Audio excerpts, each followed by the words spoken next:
Si vous avez des questions, le temps est déjà avancé. Vous posez vos questions, le frère va prendre le temps pour vous éclairer. Si vous êtes là aussi pour venir en contradiction, c'est-à-dire faire un débat, automatiquement vous donnez le thème. Mais ici, nous travaillons sur la base de il est écrit, il est aussi écrit. Parce que étant arrêté, si vous tenez une affirmation, que vous n'avez pas de preuve écrite pour prouver cela, nous n'allons pas échanger longtemps avec vous. Ici, il est écrit, il est aussi écrit. Voilà. Donc, si vous êtes d'accord avec ces principes, je vous donne le micro. Bonsoir à tous. Bon, excusez-moi, je viens d'arriver. Bon. Hier, j'ai vu une de vos vidéos sur Facebook. Ma première question est, lorsque j'ai regardé la vidéo, j'ai vu que vous insultez beaucoup les autres personnes de notre communauté. Ma première question, j'aimerais savoir c'est quoi votre message en fait. Est-ce que c'est un message de haine ou bien c'est quoi votre message en fait? Première question. Merci. Très bien. C'est une bonne question. Comme c'est la première question, on va donner la première réponse. Alors, frère, je ne demande pas au frère quel niveau d'études il a, mais je pense que le frère fait beaucoup d'amalgame et de confusion dans cette île. Juste, il a parlé un peu, mais il a fait beaucoup d'amalgame. Il dit, nous on insulte beaucoup les gens ici. Alors quel est notre message? Quelle est notre mission? Non. Le monsieur, je me demande s'il connaît la différence entre une insulte, une injure et un qualificatif. Je me demande, hein? Ça c'est ma question. S'il dit oui, on lui donne le micro pour qu'il me donne la différence. Pour qu'il y aura maintenant dans la Bible. Monsieur, qu'est-ce que vous appelez injure? Quand vous dites que nous on insulte les gens, est-ce que vous pouvez nous dire une injure ça veut dire quoi? Et une insulte veut dire quoi? Et quelle est la différence entre une insulte, une injure et un qualificatif? Je souhaiterais que vous vous prononciez juste ça pour voir un peu. Voilà, pour que je puisse quand même être à l'aise de vous répondre. Bien. Une injure est un mot qui est prononcé par une personne qui fait du mal à cette personne. Fait du mal, non? Du moment que le mot est prononcé et que la personne ressent de l'amertume ou soit du mal, ça devient une injure. Donc le même mot peut avoir deux sens. La manière dont il est prononcé. Donc il peut en mettre donc un qualificatif, un mot qui est émis étant un qualificatif peut être reçu par la personne comme étant une injure. Qualificatif, ça veut dire quoi? Quand tu dis ça peut être un qualificatif. Tu es grand. Tu es grand, c'est un qualificatif. Mais si je dis tu es grand, à un nez, il va le prendre mal. Pour lui, ça devient une injure. Si je dis tu es beau à quelqu'un qui est laid, il sera fâché. C'est une injure. Donc, de lui dire de la même manière, si je dis à quelqu'un tu es non, doucement, on va aller doucement. Ok. Donc, s'il est laid, on doit dire que tu es laid. Mais oui, c'est la vérité. C'est ça, non? Oui. Donc, c'est pas injure, là. Donc, on a fait quoi? On l'a qualifié. C'est ça? C'est un qualificatif. Mais c'est ce que je suis en train de dire. Donc, quelqu'un est laid, Oui. que tu dis tu es laid, c'est correct. Maintenant, si la personne reçoit ça comme une injure, c'est une injure. Non, c'est pas que la personne reçoit ou pas. C'est pas d'accord, on n'est pas arrivé là. On va, monsieur, s'il vous plaît, nous partons pas à pas. Parce que nous enseignons le peuple et le monde entier. Donc, on ne veut pas de malamalgame dans notre forum. Je vais doucement avec vous. Vous êtes mon frère, donc je suis en train de parler doucement. Pour que les gens comprennent. Je vais rentrer dans les Écritures. Hein. Ça veut dire d'abord, je veux d'abord que la base soit posée avant de rentrer maintenant dans les Écritures. On va doucement. Tu as dit, quand quelqu'un qui est laid, quand on lui dit tu es beau, c'est une injure. Voilà ce que tu as dit. Or, tout à l'heure, tu as demandé l'injure, sa définition étymologique, tu as dit c'est un mot qui est prononcé pour faire du mal à quelqu'un, pour blesser quelqu'un. Alors, quand quelqu'un, tu dis il est laid ou bien il est vilain, et tu lui dis tu es beau, tu lui dis c'est une injure. Est-ce que tu as prononcé ce mot-là pour le blesser? Est-ce qu'il est blessé? Ça, c'est un. De deux, quand quelqu'un est laid, et que tu dis il est laid, tu as dit que c'est correct. Il n'y a pas de souci, il n'y a pas de. Tu as qualifié, il n'y a pas de. C'est pas méchant. C'est pas mauvais aussi. Très bien. Donc, ce que nous faisons ici, c'est ce que nous faisons. Nous qualifions des gens. Et nous ne les qualifions pas parce qu'on a envie de le faire, mais parce que la Bible nous donne un droit divin de le faire. Et cela a été fait même à plusieurs reprises avant nous. Tu vois. Donc, maintenant, j'arrive dans l'exemple que je donne toujours à tout le monde ici, pour mieux te faire comprendre ce que je vais dire et rentrer dans la Bible. Ça veut dire que pendant que toi tu es avec moi en train de parler, tu es concentré, tu es en train de parler. Et que quelqu'un vient prendre, peut-être ton portefeuille qui est derrière, que tu as mis derrière, il vient prendre ça sans ton consentement. Pendant que tu es concentré avec moi, il prend, il se met à fuir. Humainement et de façon honnête. Tu vas l'appeler comment? C'est un voleur. Tu vas dire voleur. Alors, quand tu dis voleur, est-ce que tu es en train de l'insulter? Non, je ne suis pas en train de l'insulter. Tu es en train de faire quoi? C'est un voleur. Tu es en train de le qualifier, tu n'es pas en train de l'insulter non plus. Mais tu es en train de qualifier l'acte qu'il vient de poser. Un homme qui prend quelque chose qui ne lui appartient pas sans le consentement préalable du propriétaire ou même du détenteur, c'est un vol. L'acte est qualifié de vol. Et celui qui a posé l'acte est appelé voleur. Mais ce n'est pas injure. Très bien. Alors, si tu as maintenant compris ça, ces petites différences, on va rentrer dans les études, on va voir que nous ici, nous n'avons jamais insulté les gens. Ni injurié encore de surcroît, mais nous qualifions les gens. Et c'est ce que nous faisons. Voilà pourquoi quand tu dis voleur là, tu ne vas jamais le voir, il va s'arrêter, il va dire, mais pourquoi tu m'appelles voleur? Il va fuir. Pourquoi? Parce que tu as mis sa nature en nu. Parce que tu l'as découvert, maintenant il va fuir. Il dit, bah, pourquoi tu m'insultes là? Il ne dit pas ça. Tu vois. Donc lui-même il reconnaît que ce qu'il a fait est mauvais. Et quand on le dénonce, il fuit. Très bien. On va d'abord prendre la première partie là, pour rentrer dans les Écritures et pour voir ce que nous faisons, si c'est mauvais ou bien si c'est bon. Shalom frère. Alors frère, Éphésiens 5 verset 10. Éphésiens 5 verset 10. Et Examinez. un homme me prépare aussi Matthieu, il y a Matthieu 3, 11, il y a Matthieu chapitre 23 aussi, verset 33 à 34. On va lire quelques versets. Vas-y frère. Éphésiens 5 à partir du verset 10. Oui. Examinez. Oui. Ce qui est agréable au Seigneur. Vas-y frère. Examinez. Oui. Ce qui est agréable au Seigneur. Examinez, vérifiez les choses, ce qui est agréable au Seigneur. Et ne prenez point part Et ne prenez point part aux œuvres infructueuses des ténèbres. aux œuvres infructueuses des Ténèbres. Mais on doit faire quoi de ces œuvres-là? Mais plutôt, condamnez-les. Embrassez-les, Condamnez-les. associez-vous à ça, ou Condamnez-les. bien caressez-les, dolotez-les. Condamnez-les. Dieu dit, ce qui est anti-biblique que les gens enseignent, il faut condamner ça. Car Il est honteux de il dire est honteux même de dire, ce qu'ils font en secret. tu vois, ça c'est un verset, on appelle ça un verset tabouret, verset standard. C'est sur ce verset qu'on va maintenant faire sortir au moins 3 ou 4 versets pour montrer effectivement très peut-être ce que nous disons ici. Donc voici, Dieu dit de condamner. Il dit quoi? Monsieur, comme ici on peut répondre, vous vous calmez. Quand je vais finir, vous aurez droit au micro pour dire, si vous voulez contredire ce que j'ai dit, c'est votre plein droit. Si vous voulez aller contre ça, peu importe. Si vous voulez dire, ah, en tout cas là j'ai compris, c'est votre droit aussi. On ne peut pas vous canaliser ici. Vous êtes libre de dire ce que vous pensez, selon votre nature. Mais seulement, nous on dit ici ce qui est écrit. Et de surcroît, comme le frère l'a dit tout à l'heure, si vous êtes d'accord avec les principes selon lesquels, quand vous allez dire telle chose, il faut que vous ayez les arguments écrits. Vous justifiez vos dits, pas dans la tête seulement. Il a dit ça, vous avez dit oui, vous êtes d'accord. Vous avez pris le micro. Alors quand je vais finir de donner au moins 2-3 versets, de ce que nous faisons, je vous ramène le micro, vous allez prendre aussi pour parler aussi. Et quand vous allez parler, il faut que vous fassiez un effort pour nous dire au moins ce que vous allez dire là. Montrer au moins, on va lire, vérifier pour voir si c'est vos émotions ou bien si c'est la parole de Dieu. Mais ici, il est écrit, il est aussi écrit. Clair. Calmez-vous, restez serein. Alors frère, vas-y.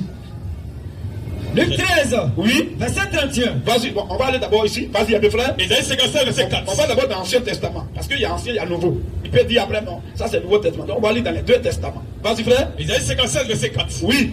De qui vous moquez-vous? De qui vous moquez-vous? Contre qui? Contre qui? Ouvrez-vous une large bouche. Ouvrez-vous une large bouche. Une large bouche. Ça là, tu vas dire ça à quelqu'un ici, il va dire tu m'insultes. Exactement. Voilà ça. Ça c'est Dieu même qui parle. Dieu lui-même. Personne ne peut dire que Dieu a insulté quelqu'un ici. Vous voyez? Oh, tu ne peux pas dire à quelqu'un, tu vas monter le monde, dit gueule.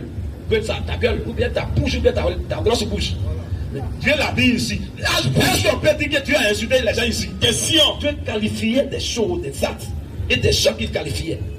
Donc aussi longtemps que c'est un qualificatif à l'égard de quelqu'un, frère, qui est même conscient que vraiment il fait ça, il n'y a pas d'injure. Ça c'est un. Deuxième verset, frère. Matthieu 23. Oui. À partir du verset Jean-Baptiste, 23. Matthieu 3 aussi, rapide. Matthieu 11, je pense bien. Verset 3. Vas-y, frère. Matthieu 23, à partir du verset 23. Oui. Malheur à vous. Malheur à vous. Scribes et pharisiens hypocrites. Il y a 3 hommes de terre qui est venu pour nous aider rapidement. Luc aussi, tu prends Luc 11. Vas-y frère. Malheur à vous. Malheur à vous. Scribes et pharisiens. Scribes, c'était les religieux. Ce n'étaient pas des esprits, c'était des religieux, des gens qui adoraient Dieu déjà. Les scribes, les pharisiens, les zélotes, les sadduciens, les hérodiens, les élyséens, tout cela, c'était les adorateurs aussi. C'est à eux que Jésus parle. Il dit quoi? Malheur à vous. Vous êtes maudits. Scribes et pharisiens. Scribes et pharisiens. Hypocrites. Vous êtes aussi hypocrites. Au verset 24. Oui. Conducteurs aveugles. Conducteurs. Aveugles. Conducteurs aveugles. Au verset 25. Oh, leurs yeux là, ils ne t'entendaient pas comme ça. Ils voyaient bien, comme toi et moi. Mais il a dit aveugle. Ils n'ont pas pris en bas. Frère, vas-y. Au verset 25. Oui. Malheur à vous. Vous êtes maudits. Scribes et pharisiens. Vous les religieux, Hypocrites. vous êtes maudits. Vous êtes aussi hypocrites. Au verset 26. Oui. Pharisiens aveugles. Pharisiens Aveugles. Oui. Au verset 27. C'est-à-dire que c'est tout un chapitre où il qualifiait des chants. Malheur à Et vous. ce n'est pas des mots pour doloter. On dit tu es maudit, est-ce que on te fait du cadeau? C'est pas cadeau. Vas-y frère. Au verset 27. Oui. Malheur à vous. Malheur à vous. Scribes et pharisiens hypocrites. Oui. Au verset 29. Oui. Malheur à vous. Malheur encore à vous. Scribes et pharisiens hypocrites. Il ne parlait même pas des païens, il parle de ceux qui adoraient déjà Dieu, qui étaient pieux déjà devant Dieu et qui marchaient bien. C'est à ceux-là qu'il s'adresse là. Au Vas-y verset frère. 33. Oui. Serpent. Voilà. C'est-à-dire que tu vois que ça monte un peu maintenant. Il dit quoi? Serpent. Si moi je te dis ça, c'est-à-dire il t'insulte. Si tu as entendu ça ici, on a dit il y a des gens qui sont serpents, il y a des gens qui sont les animaux. Selon les Écritures, tu vas dire qu'on insulte. Or, tu ne peux pas aussi dire que Jésus a insulté les gens. Voilà. Donc ça veut dire que si Jésus n'a jamais insulté et qu'il n'a jamais péché, parce qu'une injuste c'est un péché. Si on dit qu'il n'a jamais péché, il n'a jamais insulté aussi. Alors, ça veut dire que quand la Bible dit ici maudit et serpent, hypocrite, aveugle, ça veut dire qu'il est en train de qualifier des gens. Il ne les insultait pas, mais il les qualifiait. Mais un homme qui dit il faut baptiser un bébé. Hein? Un homme qui dit il faut baptiser un bébé, frère, c'est un aveugle, c'est un maudit, Clair. c'est un hypocrite, c'est un menteur, c'est un blasphémateur, parce que cela est anti-biblique. Un homme qui ment sur Dieu, quelle raison on doit lui accorder? Question. Un homme qui ment sur Dieu. Dieu n'a jamais dit de baptiser un bébé, eux ils baptisent le bébé. Et tu veux qu'on a qu'à s'asseoir comme ça. Tu vas dire, mais tu es un menteur, mon monsieur. Vous êtes menteur, monsieur, vous êtes maudit. Un homme, la Bible, il ne faut pas ajouter, il ne faut pas retrancher. Celui qui ajoute, il est maudit. Celui qui retranche, il est maudit. Là, lui, il dit, il faut baptiser bébé. Pendant que c'est même pas écrit dans les Écritures. Voilà. Il est maudit, mais il est béni. Question. Quand tu veux que les gens hypocrites à lui pour dire, non, tu es béni. Il va lui dire que tu es un maudit. Zidia. Parce qu'il a fait ce que tu n'as pas dit. Il est maudit. C'est un hypocrite, c'est un aveugle. Il est maudit. Donc, nous disons, quand tu fais quelque chose qui n'est pas de Dieu, tu es un maudit. Clair. Ça, c'est-à-dire que tu es plus que maudit même. Parce que tu peux mentir sur moi. Ou même, moi, tu peux faire parler à moi. Je peux dire, ah mon frère, je te pardonne, c'est bon. Mais tu mens sur Dieu. Qui va intercéder pour toi maintenant? Qui va te pardonner? Question. Dieu va te nous pardonner, toi, tu vas sur et puis tu mens. Voilà. Faire ce qui n'est pas dans la Bible, c'est la malédiction. Ça, c'est selon ce que la Bible a dit. Hein. La Bible a dit dans Apocalypse, hein. Proverbe 3, verset 6. Dans Apocalypse 22, là-bas, verset 18 à 19, la Bible dit, celui qui ajoute un iota sur la parole de Dieu, il est maudit. Clair. Celui qui enlève aussi dessus. C'est-à-dire que iota là, c'est quoi? C'est le point qu'on met sur le i. Quand tu mets i comme ça, puis tu mets là. On dit si tu enlèves le point là sur le i, tu es maudit. Clair. Maintenant, si le point est là aussi, que tu viens enlever, tu es maudit. Si tu viens ajouter un autre point, tu es maudit. On dit iota, c'est-à-dire la plus petite lettre de tous les temps. Donc, Dieu ne veut même pas qu'on ajoute sur ta parole. Jamais. Toi, tu ajoutes. Et tu dis non, on n'a qu'à te donner comme ça. À part. Ou bien tu retranches, sinon on n'a qu'à te donner comme ça. Or, nous sommes les prédicateurs de l'évangile. On doit censurer ce que Dieu doit censurer. C'est ça. Ce que Dieu condamne, on doit condamner ça. Clair. Ce que Dieu accepte, approuve, on doit approuver ça. Shalom, frère.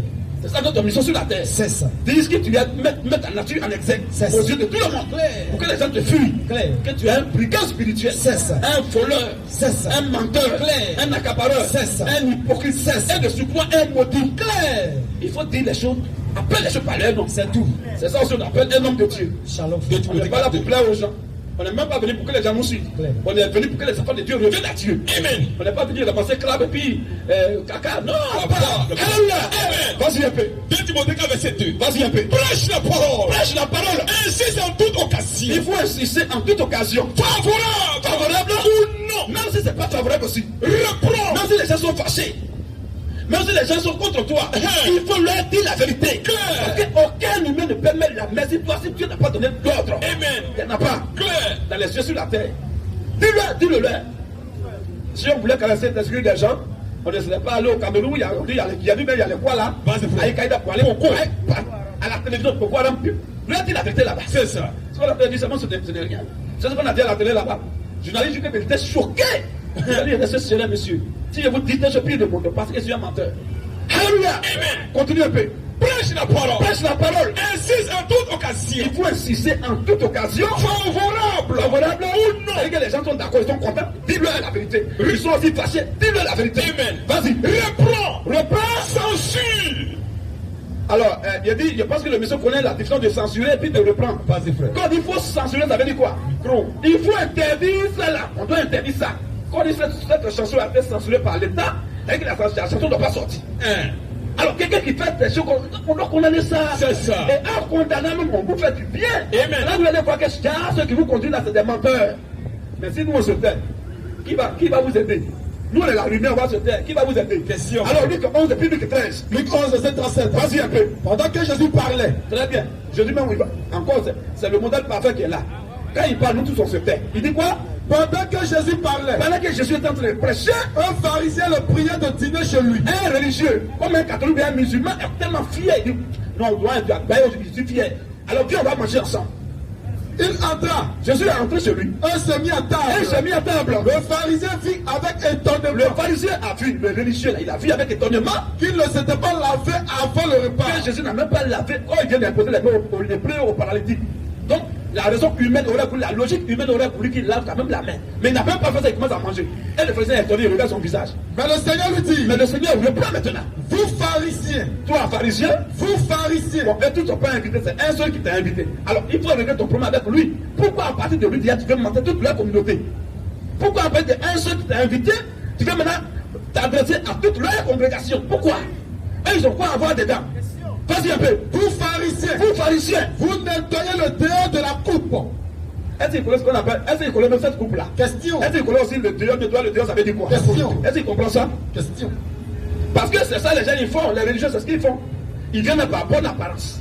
Non frère, aimons-nous les uns les autres. Frère, il ne faut pas insulter ton frère. Frère, quand tu mens, il faut donner à ton voisin. Ça c'est le religieux qui fait ça. Pour lui, en invitant Jésus à manger, il allait aller au ciel.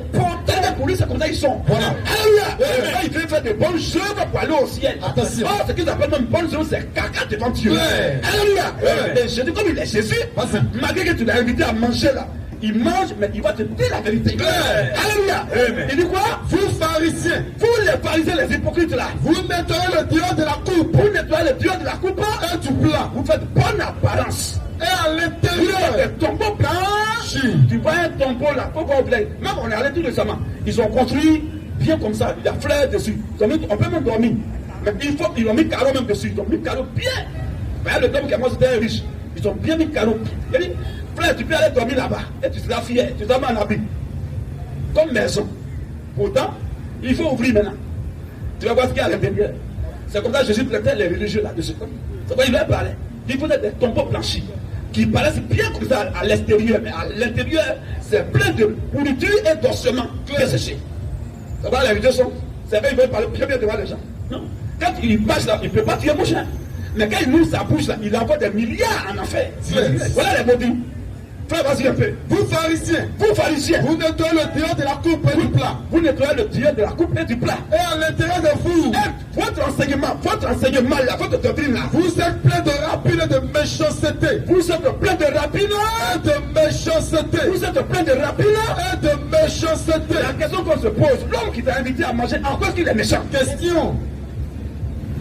Eux, ils ne t'ont pas invité, ils sont fâchés. Et on dit non, tu as dit la vérité. Lui au moins il dit, ah, puis on va manger chez moi. Dîner, c'est le repas du soir. Super, c'est le repas du soir. Puis le dîner, viens, on va manger entre nous. Il rentre maintenant pour manger. Et il commence à dire que vous les frères, à partir de lui déjà, il a train de s'adresser comme ça à toute sa communauté. Tous. Vous nettoyez le dehors de la coupe, vous paraissez bon devant les hommes, apparemment. Oh, Dieu connaît votre cœur. Vous êtes des gens maudits, méchants. Vous n'avez pas la vérité de Dieu en vous. Un homme qui a la vérité de Dieu en lui, il ne peut pas venir même dire, mais pourquoi vous dites? Non. Ce qu'ils disent là est vrai ou bien c'est faux? Question. C'est là que Dieu attend tout le monde. Claire. Peu importe la manière dont il a dit la chose. Mais est-ce qu'il dit là, c'est vrai ou bien c'est faux? C'est conforme aux Écritures, bien c'est anti-biblique. Si c'est anti-biblique, si tu es de Dieu, qu'un homme dit ce qui est biblique, tu dois l'encourager.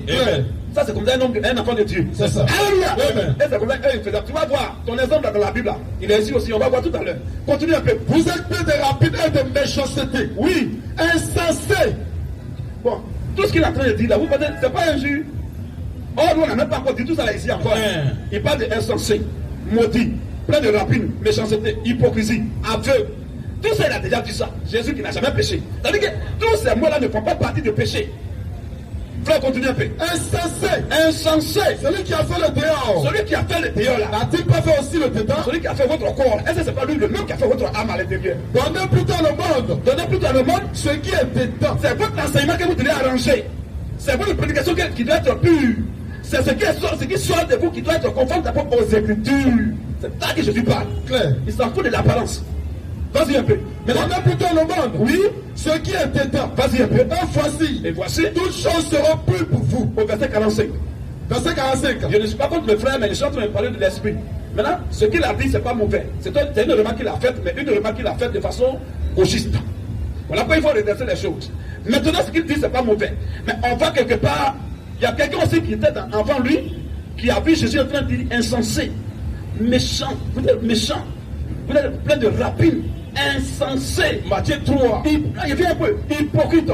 Quand l'homme était en train de dire ça, il y a un aussi qui était là, il était meurtri. Ça lui a fait mal.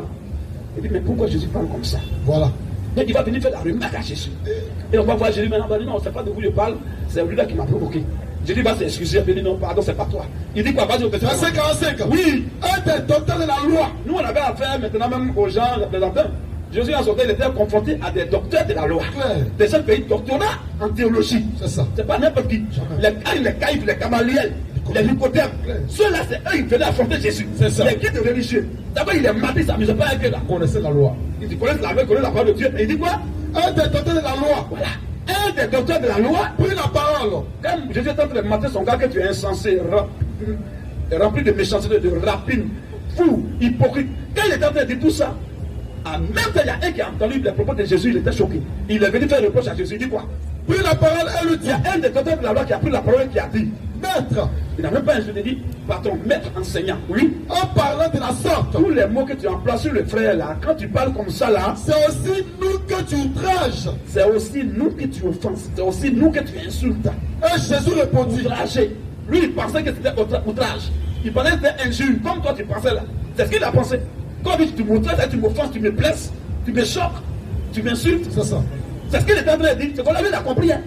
Il a regardé les mots là, il n'a pas compris le sens. Alors, Et Jésus répondit. Jésus va dire non, mon frère, c'est pas toi. Il dit quoi? Malheur à vous aussi, Malheur à vous aussi. docteur de la loi. Toi aussi, tu es bien maudit. C'est ça. Tu es maudit. Ça, c'est le maudit qui vient défendre les gens qui sont maudits. Claire. Alléluia. Ouais. Un béni doit défendre un béni. Claire. Un maudit doit défendre un maudit. Claire. Si tu étais béni, tu n'avais pas venu te mettre là pour dire non, pourquoi il fait ça? C'est ça. C'est que moi, il ne fait rien de mauvais. Claire. Donc, ce qu'il fait là, tu viens dire que c'est mauvais. Tu vois. Donc, c'est l'homme qui n'a pas compris. Mais en réalité, dedans, il n'y a pas de jus là-bas, c'était que des qualificatifs. Il mettait en excès leur nature réelle, selon les Écritures. Shalom, frère. Alors, 1 Pierre 2, 1 Pierre 2.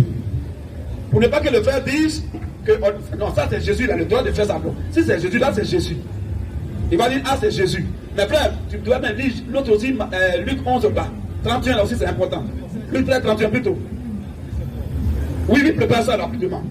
Matthieu 2, verset 3. Parce qu'il faut que, comme nous sommes en train d'enseigner, il faut profiter au moins, donner au maximum d'arguments, et après pour qu'il sache qu'on a été gentil et généreux avec lui. On va dire non, c'est un seul verset à donner. Ça, c'est Jésus qui parle. Est-ce que toi, tu es Jésus? Mais on va voir un peu. Luc 13. Oui? Verset 31. Vas-y, vite. Ce même jour, Ce même jour, quelques pharisiens fait lui dire, quelques pharisiens viennent lui dire, va-t'en, va-t'en, part d'ici, il faut quitter ici. car Hérode veut te tuer. Hérode, c'est comme, en l'autre temps, c'est comme Alassane. Parce que c'était le roi en Israël. Comme président. À l'autre temps, c'était affaire des rois. Maintenant, c'est Hérode le roi, donc le président là, qui dit aux gens, allez dire, je n'ai qu'à arrêter de faire ça. Prédication n'a qu'à laisser ça. Alors, Il leur répondit, Jésus ne répond maintenant. allez, Allez lui dire, il vous a fait la commission, non? Retournez lui faire aussi, moi, ma commission. allez, Allez, et dites à ce renard, dites à ce joli garçon, ce renard, non, à ce joli roi, ce renard, non, à ce beau gosse. Ce renard. Non, dites à ce gentil roi. Ce renard. Renard, c'est un animal. Donc, il a fait maintenant de l'animaliser. Dites à ce renard. que je ne bouge pas, je vais prêcher ici. Bon, ça là. Si moi, il appelle quelqu'un renard, tout le monde dit j'insulte. Si il appelle quelqu'un chien, ils vont dire j'insulte. Si il appelle quelqu'un tu es maudit, ils vont dire il insulte les gens.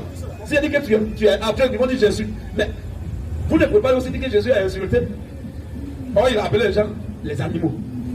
Il a appelé un roi là, animal. C'est comme président, tu parles et puis tu dis, va dire à ce chien là. C'est ce que Jésus disait là. C'est ce que nous on n'a rien fait encore. Ce qu'on a fait, c'est d'abord un peu. Hein. Si Dieu nous donne la foi, peut-être qu'on va aller. Ça, c'est au moins 5 degrés. On va faire 10 degrés. 5 degrés déjà, tu es traumatisé. Alors, frère, vas-y là-bas. Matthieu 3, verset 7. Oui. Mais, voyant venir à son baptême beaucoup de pharisiens. Voyant venir à son baptême. Oh, il faut prêcher. Les gens n'ont qu'à croire, ils vont se faire baptiser. Jean-Baptiste prêche. Les gens ont cru.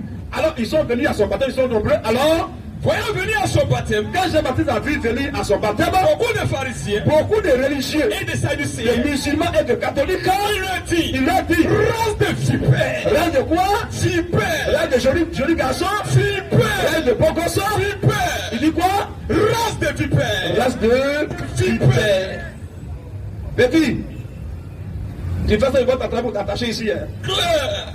Tu as commencé encore tout à l'heure, ils vont t'attraper pour t'attacher ici. Serpentin. Tu as compris? Les gens qui sont un peu. Tu es au courant, tu sais. Tout à l'heure, tu allais être attaché là, tout à l'heure. Toujours. Alléluia! Alors, reprends mon verset, frère. Matthieu 3, verset 7. Oui. Mais, voyant venir à son baptême, beaucoup de pharisiens. C'est pas les païens, c'était des gens déjà qui avaient la crainte de Dieu. Quand on dit les pharisiens, c'est un groupe d'adorateurs. Alors, quand ils sont nombreux, ils sont venus maintenant pour se faire baptiser. Et des sadducéens. Et même des sadducéens aussi. Il lui a dit, Jean-Baptiste, c'est pas Jésus maintenant. Pour ne pas on dit non, ça c'est Jésus. Cette fois-ci, c'est maintenant un homme aussi. Comme moi, il dit quoi? Il lui a dit. Il lui a dit. 2 points. Oui. Race de vipères. Race de quoi? Vipères. C'est serpent. Il a entendu dire son serpent. Leur race là, leur semence c'est serpent. Oh, donc il est en train de ramener depuis le jardin d'Éden. Que leur papa là, c'était le serpent aussi. C'est ce qu'il lui est en train de dire. Il a approché quelqu'un de prendre son bâton encore, tu dis des races de vipères. Bon, tu veux quoi alors? Voilà. Race de vipères. Race de vipères. Continue un peu. Race de vipères. Oui. Qui vous a appris à fuir? 1 Corinthiens 2. Honte. Qui vous a appris à fuir? À fuir la colère à venir. La colère à venir. Bon, je vais m'arrêter là. Je vais lire un dernier verset. Je vais m'arrêter là. Pour qu'il lui ramène le micro. Parce que quelqu'un peut-être qu'il ne sait pas s'il n'aime pas la Bible. Quand on prend un verset, au lieu de se réjouir, prendre note. C'est-à-dire que quand quelqu'un vient d'un mauvais esprit, ça se voit à l'œil nu. Pendant qu'on veut lire un verset, nous, on était ici depuis 15 heures sous le soleil. Toi, tu viens à peine d'arriver. Nous, on était là depuis 15 heures. Moi, je dit non, je suis fatigué, vraiment, laisse frère prochainement. Et puis, il peut partir. Depuis 15 heures, on a arrêté là. On a arrêté de crier. Depuis quand il y avait le soleil.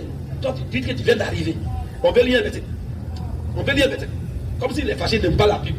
Tu devais prendre note pour aller vérifier à la maison. Lis mon dernier verset, 1 Corinthiens 2. 1 Corinthiens 2 à partir du verset 11. Vas-y. Lequel des hommes en effet connaît les choses de l'homme. Maintenant, ça, ce n'est plus Jésus, ce n'est plus Jean-Baptiste, c'est maintenant Paul.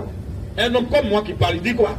Lequel des hommes en effet connaît les choses de l'homme. Connaît les choses de l'homme. Si ce n'est l'esprit de l'homme qui est en lui. Oui. De même, personne ne connaît les choses de Dieu. Personne ne connaît les choses de Dieu. Si ce n'est l'esprit de Dieu. Si ce n'est l'esprit de Dieu. Or nous les enfants de Dieu, les chrétiens, nous n'avons pas reçu l'esprit du monde. On n'a pas reçu l'esprit de l'école islamique, ou bien l'école coranique, ou bien l'école théologique.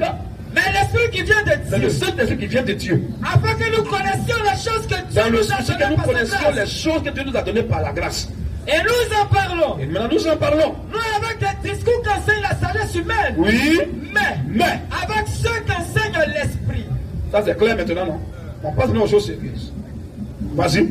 Employons un langage spirituel. Oui. Pour les choses spirituelles. C'est le langage spirituel que nous tenons qui choque d'autres personnes, qui les embrouille. C'est un langage spirituel. Et pourquoi ça les embrouille? La réponse est en bas. Oui. Verset 14. Oui. Mais. Très bien. Mais. L'homme animal. C'est-à-dire qu'il y a les gens sur la terre, c'est les animaux en réalité. Quand on va dire ça, on dit c'est un juif. La Bible a dit. On dit il y a l'homme spirituel et puis il y a l'homme animal. Il y a 2 catégories d'hommes sur la terre. Il y a les hommes qui sont les animaux. Puis il y a les hommes qui ont le Saint-Esprit qui sont les hommes spirituels. Amen. Ça c'est la Bible qui le dit. Mais l'homme Mais Oui. l'homme animal. Ça, c'est le singulier. Maintenant, si on peut plus demander quoi? Les hommes animaux. Ça, c'est l'homme animal. Ne reçoit pas les choses de l'Esprit de Dieu. Lui ne peut pas recevoir ça. Pourquoi? Car Oui. elles sont une folie pour lui. C'est une folie pour lui. Et il ne peut les connaître. Il ne peut pas comprendre ça. Quand on va dire ça, il va dire non, c'est injuste. Oh, c'est pas injuste. Parce que c'est spirituellement Parce que c'est par le bien de cet esprit qu'on en juge. qu'on peut se prononcer sur la parole de Dieu. L'homme spirituel au contraire. Voilà les deux catégories d'hommes. Il y a l'homme spirituel et puis il y a l'homme animal. L'homme spirituel au contraire. Nous admettons qu'il y a les gens qui sont les animaux sur la terre. Et l'homme animal, là, on connaît ses agissements sur la parole de Dieu. Claire. Matthieu 15. On va s'arrêter là un peu. Il va prendre la parole. Merci. Vraiment, vous parlez beaucoup. Vous parlez beaucoup. Vous en avez eu les crampes. Au final, vous n'avez pas répondu à la question. Donc, vous avez parlé pour rien. Sauf le dernier verset où il a dit il y a l'homme animal et il y a l'homme esprit. C'est normal. L'homme esprit, c'est quelqu'un qui est éveillé. L'homme animal, c'est quelqu'un qui est éveillé. On va dire ça très simple. C'est écrit où? Attends, doucement. Ce n'est pas une affaire de On a dit, attends, doucement. Moi, je vais prendre Bible, je vais te lire, et toi, tu vas prendre ta tête pour commenter. Tu as dit que l'homme, il a dit l'homme spirituel, c'est quelqu'un qui est éveillé. Tu peux me montrer où c'est écrit ce que tu as dit là? C'est ce qu'il vient de dire dans le Quand on a dit l'homme spirituel est éveillé ici. Quelqu'un qui est éveillé, c'est donc tous ceux qui sont éveillés, ils sont les hommes spirituels. Tu viens d'où? Au début, vous avez parlé de mon Non, niveau d'études. on va aller doucement. Attends, avant d'arriver là, tu vas te prononcer. Moi aussi, je me prononcerai sur ça. Mais il a dit, avant d'arriver là, tu as dit l'homme spirituel, c'est quelqu'un qui est. Tu as dit ça en dire devant tout le monde. Nous sommes dans un forum sérieux. Le frère a dit, tête de tes parents de prendre le micro. Tu as dit, l'homme spirituel, c'est quelqu'un qui est éveillé. Est-ce que je peux voir, pour vraiment te prendre au sérieux, c'est ce que tu dis, c'est le produit de tes imaginations, ou bien si ça vient de la Bible, ça va avoir une source, ou bien une trace. C'est écrit pour que l'homme spirituel, c'est quelqu'un qui est éveillé. Le verset que je vais donner, est-ce qu'il peut le répéter? Vas-y. Est-ce qu'il suit? Il ne connaît même pas le verset. Non, frère, comme nous on est là pour l'enseignement. Non, moi mon travail, c'est pas de donner des versets. On va aller doucement. Monsieur, il ne faut pas aggraver ta situation. Tu as dit le verset. Non, attends, on va lire le verset. Ou bien tu vas dans la rue, tu vas nous sommes les manipuler, ou bien tu vas nous sommes les plaisantins. Je dis, quand tu dis quelque chose, il faut être la même. Ça, on n'a pas même besoin même de. C'est pas le côté intellectuel, ça c'est le côté même humain et normal. Les gens ne vont pas parler dans un forum de donner les sources écrites. Et toi, tu vas prendre ta tête pour imaginer. Et on donne un verset biblique. Peut-être tu es en train de te prononcer sur le verset biblique. Que l'homme spirituel, c'est quelqu'un qui est éveillé. Ça, c'est la Bible. Alors, est-ce qu'on peut voir ce que tu viens de dire là? C'est écrit où? Que l'homme spirituel est éveillé, c'est écrit où? Attendez, donc vous venez de dire que l'homme animal, c'est un homme qui a un côté animal. C'est ce que vous avez dit. C'est ce que vous avez dit. Moi, j'ai dit ça. Dans l'interprétation du verset. Moi, j'ai dit que l'homme animal, c'est un homme qui a un côté animal. C'est qui a dit ici? Écoutez pendant qu'ils ont les débats, ne pas l'écouter. Est-ce que tu es venu faire débat? Tu es venu poser une question, tu dis débat. Mais si on fait un débat, c'est entre vous et moi, mais c'est entre vous. Est-ce que tu es venu faire débat même avec moi? Qu'est-ce qu'on appelle débat? Poser une question, j'ai dit quoi? La question à laquelle j'ai posé, vous n'avez pas répondu. J'ai dit. Tu sais? Ma question, c'était. Tu sais, attends, je vais te dire quelque chose. Hein. Avant d'arriver dans ton côté intellectuel, là, ou bien le niveau d'études, là, je vais te dire quelque chose. Tu sais, tu es un homme beaucoup arrogant et orgueilleux. Et tu n'es pas un. Regardez d'abord quand il a parlé. Tu as vu que même, je cause à toi, c'est par respect pour la parole de Dieu. Sinon, il y a longtemps, il t'aurait chassé. Regardez comment il a parlé tout à l'heure. Quand il a fini de parler, quelqu'un au pied de qui tu es venu t'instruire. Quand tu prends le micro, même si tu dis qu'il n'a rien dit, mais est-ce que tu avais besoin de dire ici que vous avez beaucoup parlé et vous n'avez pas le temps, tu n'as rien dit? Bon, est-ce que ça, quand tu parles comme ça, la salle là, si moi il vais te parler là, tu peux t'arrêter là pour me regarder comme ça? Quand tu dis que j'ai parlé beaucoup, quelqu'un qui te ramène à la Bible, je parle, je ne dis pas ce qui est dans ma tête, mais je te ramène dans la Bible. Je dis tel verset, je montre. Je dis telle chose, je montre. Et tu dis, j'ai parlé beaucoup. Et puis, comment tu as même dit ça? Tu as parlé de la manière aussi, la manière dont on dit quelque chose. Vous avez parlé beaucoup, mais en fait, vous n'avez rien dit. Est-ce que tu vois que c'est mal poli? Oui, je te dis ça. Quand il dit mal poli, c'est un respect. Hein? Il y a une manière de le dire, mais puis tu seras. Tu ne te ramènes pas comment tu vas sortir pour aller à la maison. Mais non, je viens. Hein? La Bible dit, ce que vous ne voulez pas qu'on vous fasse là. Modérateur, laisse-moi lui, attends. La Bible dit, ce que vous voulez que les hommes fassent pour vous là, faites-le de même pour vous. Ça c'est Matthieu. C'est écrit dans la Bible. Maintenant, Si tu me dis, j'ai parlé beaucoup, je n'ai rien dit. Les gens te suivent, les gens t'écoutent, ils te regardent.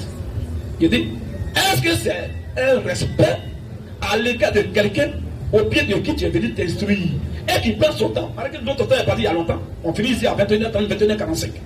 Maintenant, on va même peut-être faire 23h maintenant. Mais comme tu es venu, on avait une vidéo à projeter. Il a dit de faire le cas stopper. Comme il le fait là, on va le prendre. Ça, c'est un respect que je t'ai accordé. Et puis, tu ne veux pas venir de faire. Mais on te prend. Je prends verset, je parle. Tu dis que je n'ai rien dit. Bon, et maintenant, s'il n'a pas donné verset, et puis je parlais dans ma tête. Tu as même dit quoi? Je prends verset, je lis. Il dit, ah voilà ce qu'il a écrit. Et je t'explique. Pendant au moins plus de 40-30 minutes, tu prends le micro devant. Vous l'avez parlé beaucoup. En fait, tu as parlé beaucoup. Mais tu n'as pas le problème. Donc, tu n'as rien dit. Je laisse ça, c'est pas grave. Fais ce que tu veux. Ce que tu es en train de faire, il y a d'autres qui ont fait ça plus que toi dans la Bible. Et on sait ce qui fait ce genre de choses. C'est pas un problème. Alors, j'ai lu les versets, je t'ai montré que ce que nous faisons, ce sont les qualificatifs, ce n'est pas des injures. Toi, qu'est-ce que tu as à dire? Maintenant, pour me montrer qu'est-ce qu'on fait là, c'est injure. Ça, c'est un. De deux, quand tu as dit que l'homme spirituel, c'est quelqu'un qui est éveillé. Est-ce qu'il peut y avoir un demi-verset qui soutient ce que tu dis? Bon.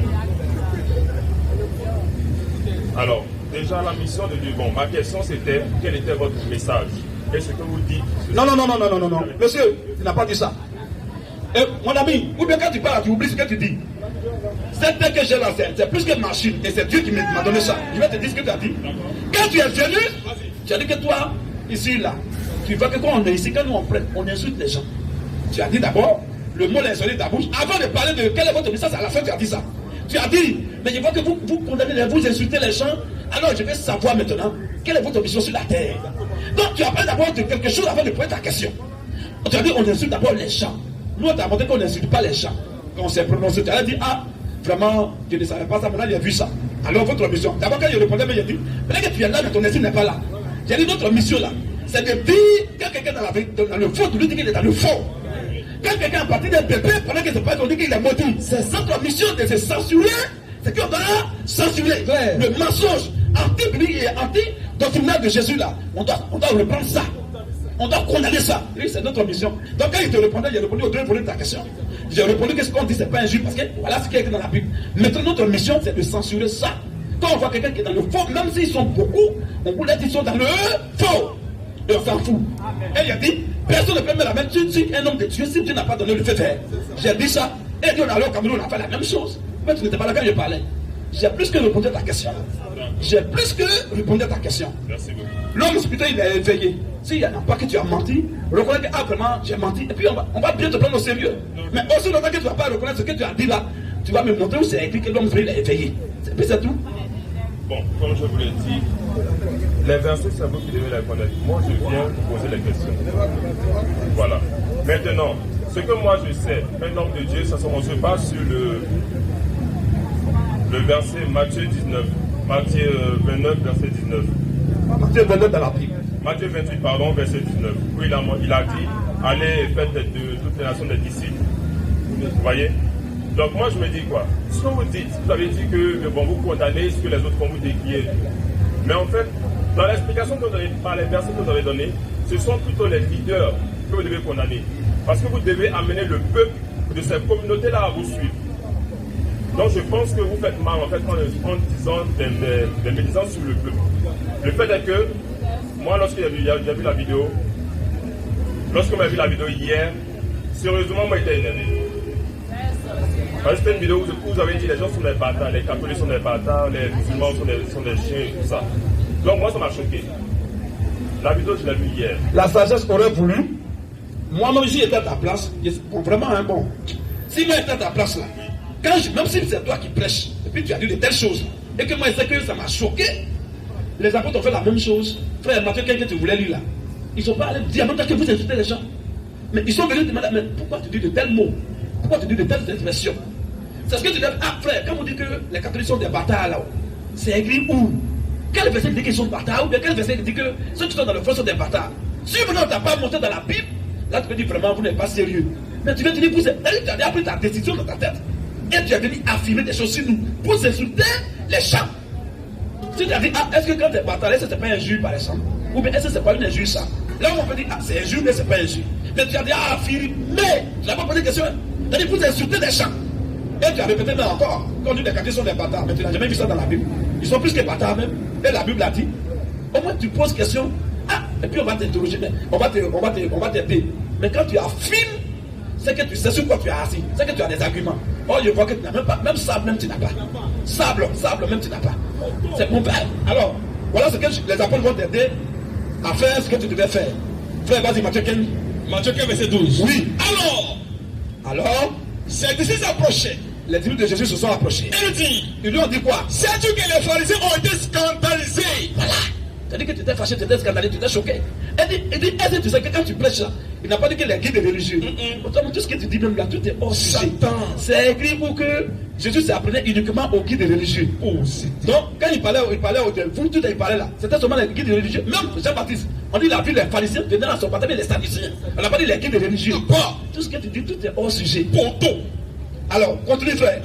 Alors, ses disciples s'approchaient. Et lui dit, sais-tu que les pharisiens ont été scandalisés des paroles qu'ils ont entendues? est-ce que tu sais que tes propos là ont choqué des gens, les pharisiens? On n'a pas dit les guides, hein, les religieux, mais ça a scandalisé les pharisiens. Il répondit, Jésus répond, toute plante oui. qu'il n'a pas planté mon Père Céleste Donc il attend leur répondre maintenant. Il dit, laissez-les. Toute plante que n'a pas planté mon Père Céleste sera déracinée. On pense que ce sont les pharisiens qui sont des humains, mais ils parlent de plantes. Voilà. Tu comprends cette métaphore-là? Frère, vas-y un peu. Laissez-les. Laissez-les. Ce sont des aveugles. Ce sont des aveugles qui conduisent des aveugles. C'est que Jésus ne t'ai pas excusé. Hein? Vas-y. Il avait dit qu'est-ce qu'il disait là, c'était frère. Et il a appuyé encore dedans.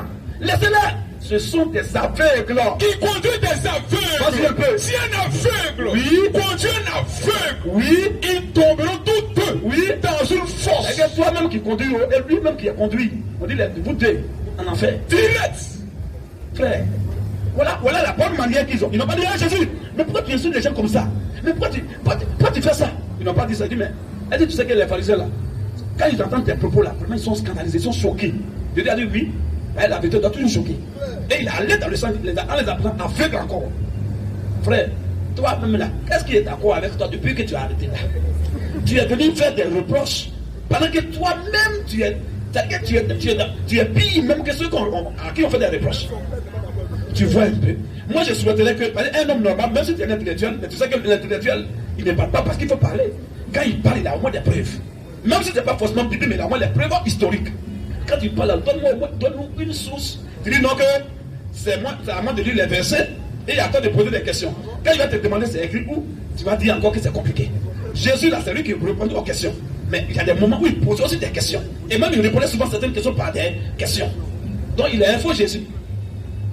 C'est écrit où que moi il ne dois pas te poser des questions? C'est écrit où que moi je n'ai pas le droit de te poser des questions? Tu vois? C'est un peu. Même ton professeur à l'école. Comme tu dois parler de ton niveau intellectuel, ton niveau d'études, ton professeur t'a jamais posé de questions. Ou bien depuis tu as fait cette période où la maître t'a jamais posé de questions. C'est toi ceux qui posent que lui ne pose pas de questions. Frère. Au contraire, c'est le maître même là-bas, il pose une question beaucoup même. Et puis vous répondez. Si tu n'as pas trouvé, tu as zéro. Il y a interrogation, puis il y a devoir, puis même il y a devoir de maison, où tu peux interroger, où tu peux demander à tes grands frères qui sont à l'école avant toi, tout ça là. Mais interrogation, c'est sur le champ. C'est de là à là. Souvent, on peut souvent interrogation orale. Il te pose question, on dit, si tu as trouvé, tu as 5, tu n'as pas trouvé, tu as moins 5. Ça là, tout ça là, si tu es allé à l'école, vraiment c'est fait. Tu vois? Tout ça a été fait plusieurs fois. Donc mon frère, voilà un peu. Si ce que tu as dit, c'est pas écrit, il faut être humble. Parce que l'orgueil là, ça présente la chute. Parce que quand je vais voir que tu vas continuer dans ce même élan là, je serai obligé de faire sortir une autre facette de ma personne. Ça veut dire que là, je serai sans pitié maintenant. Mais depuis là, je t'interpelle, frère, si tu as menti sur la parole de Dieu, reconnais d'abord que tu as menti. Comme ça, Dieu même va t'aider. Et on va t'aider aussi. Mais si tu veux forcément rester campé sur le mensonge que tu as fait de ta bouche, ça veut dire que si on veut avancer, il serait obligé de passer à 40 degrés. 40 degrés, c'est 6. Et là, ça ne va pas t'arranger. Proverbe 3, verset 6. Vas-y, un peu. N'ajoute rien à ces paroles. N'ajoute rien aux paroles de Dieu. De peur qu'il ne te reprenne. Que Dieu ne te reprenne. Et que tu ne sois trouvé menteur. Voilà ce que la Bible a dit. Il ne faut pas ajouter sur la parole de Dieu. Si tu as dit l'homme spirituel, c'est quelqu'un qui est éveillé. Si le mot éveillé, ce n'est pas toi qui as ajouté, mais tu vas nous montrer où c'est écrit. Sinon, tu as bien ajouté ça. Oh, tu dis, si tu ajoutes là, on va te reprendre. Quand tu dois trouver un menteur devant tout le monde. Est-ce que l'homme spirituel, c'est quelqu'un, ça veut dire que quelqu'un qui est éveillé? Oui. À aucun moment, je n'ai ajouté quoi que ce soit. C'était une interprétation, de la même manière que vous avez interprété. Non, hein? Moi, j'ai lu dans la Bible, ça a montré l'homme animal, d'une part, et d'autre part, l'homme spirituel. C'est pas moi qui ai écrit, hein? On dit l'homme spirituel ici. Et on dit l'homme animal, il ne comprend même pas les choses de Dieu. C'est ce qu'il a écrit, il a lu. Mais là, toi, tu veux dire que l'homme spirituel, c'est quelqu'un qui est éveillé. Je dis, mais c'est écrit où? Que l'homme spirituel, c'est quelqu'un qui est éveillé. C'est un verset que j'ai lu. Moi, je n'ai pas pris de ma tête. Hein?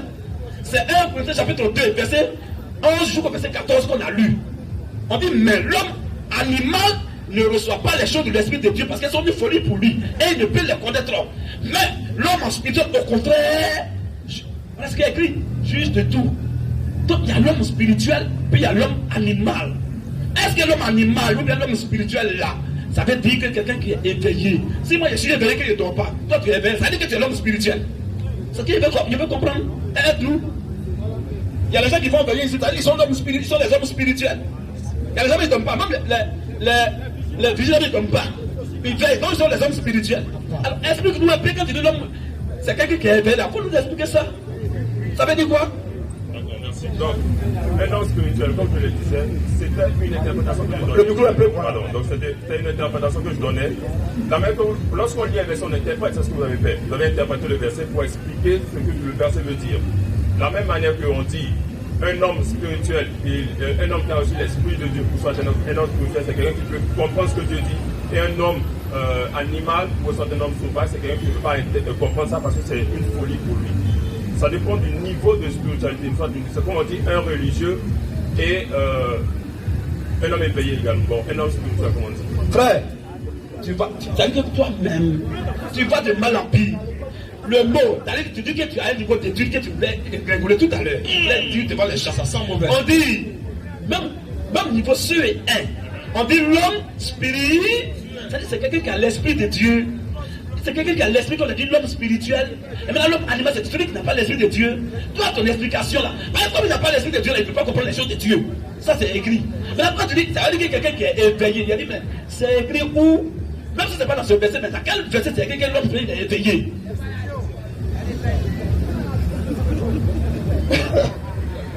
Si tu veux dire ton niveau d'étude, maintenant, comme tu voulais parler de ça, bon, comme tu as joué dans la Bible, maintenant on écoute ton niveau intellectuel là. Il faut nous dire. Man fresh. Dis ton niveau d'étude, comme tu voulais parler de ça, ça te tient à cœur, alors on t'écoute. À aucun moment je voulais parler de mon niveau d'étude. Tu as dit que tout à l'heure, tu parlais de mon niveau d'étude, tu voulais parler, c'est bien dit, non, attends, puis on a lu un verset. Ou bien tu as honte de dire ça? Non, je n'ai pas honte de dire ça, je ne veux pas côté des gens, ça ne sert à rien. C'est pas pour ça que je suis là.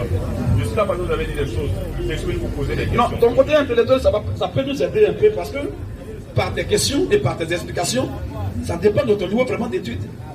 Ça veut dire qu'il y a les choses, on n'a pas besoin d'avoir le Saint-Esprit pour comprendre. Mais il y a les choses, on a besoin forcément de l'Esprit de Dieu pour comprendre. C'est différent. Madame Jean là-bas, est-ce que tu as besoin du Saint-Esprit pour comprendre ça? Quand on prend l'analyse grammaticale d'une phrase, est-ce qu'il faut le Saint-Esprit pour comprendre ça? Tu as fait tout à l'heure, on a pris les qualificatifs. C'est pas forcément Saint-Esprit pour comprendre ça. Ça, c'est français. Voilà. Donc, ton niveau d'étude, c'est important.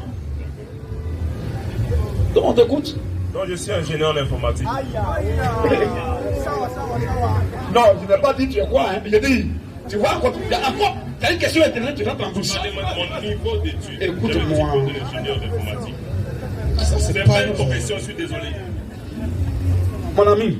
C'est qui ça? Ok, non, le diplôme que tu as eu, c'est quoi d'abord avant d'être là-bas? Hein? Mon ami, ça, prends le micro, ça moi tu parles. Ils m'ont dit c'est tout à l'heure, tu dis pourquoi qu'ils vont parler dedans. Ah, d'accord. Tu vois? Et puis il rit. Non, vraiment. Donc, si on regarde. Alors, non, je vais te dire quelque chose. Moi, je connais des frères qui ont un diplôme d'ingénieur. Mais le diplôme là, je sais, quel niveau d'études, je connais ça. D'accord. Ça, il t'a demandé. D'accord. Quelqu'un peut avoir bac. Et puis, il y a un frère qui est ici là, Agnolo n'est pas là, on est allé chez lui le voir pour. Puis il repasse. Lui, il a fait des trucs de technique, c'est-à-dire à l'école BTS là. Les téléphones, il a fini, il n'y a pas secret pour lui. D'accord. Voilà. Lui, c'est pour lui. Il y a les gens qui sont ingénieurs peut-être en bâtiment. Il y a plein. Mais le diplôme, quand même, on peut le connaître quand même son nom. Tu peux avoir 2, il y a même bac plus 5. Et puis tu seras ingénieur. Il y a mon ami, bon, malheureusement, il vient de mourir. On a fait la Russie ensemble. Il a eu bac plus 5. Plus que bac plus 6 même. On a bac plus 5 plus une année d'apprentissage de la langue russe, ça fait bac plus 6. Quand il a fini, il est venu ici, il est ingénieur en pétrole, de géologie du pétrole et du gaz. D'accord. Donc, il a demandé. D'accord. Sinon, le diplôme de l'ingénieur, c'est bac plus 5. Bac plus 100. Bac plus 5, oui. Bac plus 5. Donc, tu as fait bac plus 5 et puis tu as le diplôme. Oui. C'est ça? Oui. C'est que je suis toujours ton maître encore parce que tu es encore derrière moi. Voilà. Et ton maître même 2 fois même. Enseigne partout. Mais moi, je n'aime pas dedans. Voilà, tu vois ce côté-là, comme ça te tenait à cœur, moi, tu dois encore ajouter 2 dessus pour atteindre mon niveau. Ça, c'est un seul côté. Maintenant, quand on vient dans l'autre côté, il y a ces cas de cas, ces choses-là. 2 fois. 2 diplômes internationaux. Je ne vais pas rentrer dans les détails, c'est pas grave. Tu vois un peu, non, voilà. Mais le plus important, c'est pour ça que je t'ai demandé ton niveau d'études. Parce que quand vous nous voyez ici, souvent, il y a plein d'autres à prendre des troncs. Qui disent, oh, ils les ont échoués. Ils ont échoué dans la vie. Donc ils sont là pour. Comme ils ont échoué, maintenant, ils sont fâchés et puis ils insultent des gens. Il y a un qui a fait ça au palais, il y a un même qui a fait ça ici. Et puis on ne peut pas, il a fui. Il dit, monsieur, quand tu nous entends parler là, on ressemble à des gens qui ne sont pas à l'école. Quand on parle là, il faut avoir quand même un peu de discernement, même si on n'a pas le discernement, il faut avoir quand même des prérequis de discernement ou bien de sagesse pour ceux qui parlent, ils ne sont pas vraiment des abrutis. Ils ne sont pas des abrutis. Hein? Tu comprends un peu? Lui-même lui qui est modérateur qui te parle, tu sais quel niveau d'études là? Spécialiste français. Donc là, il y a même lui qui est arrêté là. Depuis 15 ans, il est arrêté au soleil. Ah, parce qu'il n'a rien à faire. C'est un ingénieur qui est là. Ingénierie. Tu veux construire une maison à bien, il faut venir le voir. Spécialiste. C'est pas un plaisantin. Mais tu vois qu'il a arrêté comme ça là. C'est à cause de Dieu. Donc nous, on peut faire pour Dieu là, le reste, lui, il va nous aider. Nous ne sommes pas n'importe qui. Et je comprends pas Dieu a permis que nous fassions de hautes études pour ne pas que les gens se rendent dans ce domaine-là pour nous ridiculiser. Si on n'avait pas fait d'aller nous ridiculiser, mais comme Dieu savait ça, il a permis qu'on aille non seulement en beaucoup de pays et qu'on ait des diplômes internationaux de renommée. Vas-y, frère. De quelle valeur? Et on est ici. Donc quand on parle d'abord, depuis les gens ils sont matés là. Quand ils voient qu'ils n'ont pas d'argument là-bas, ils glissent et viennent sur le côté intellectuel. Tu rentres là-bas encore, c'est pas bon. Donc ton niveau d'études c'est un peu petit encore que moi. Voilà pourquoi depuis là il te corrige un peu. Et lui qui est là, tu ne sais pas aussi quel diplôme il a, et puis il est assis là-bas. Lui là, tu ne le connais pas. Frère, Dieu nous a donné des choses et des gens pour ne pas que les gens nous bafouent. Jamais. Ben, la mission qu'on est venu accomplir, on va aller loin à ça. Donc quand on est dans le domaine de Dieu, parlons de Dieu uniquement. Il ne faut pas glisser pour rentrer de l'autre côté. Ben, tu rentres là-bas, je vais t'enseigner jusqu'à matin. Encore matin, ton bac plus 5 là. Donc il y a les choses, il ne faut pas rentrer dedans. C'est ça, frère. Donc c'est là qu'il va m'arrêter.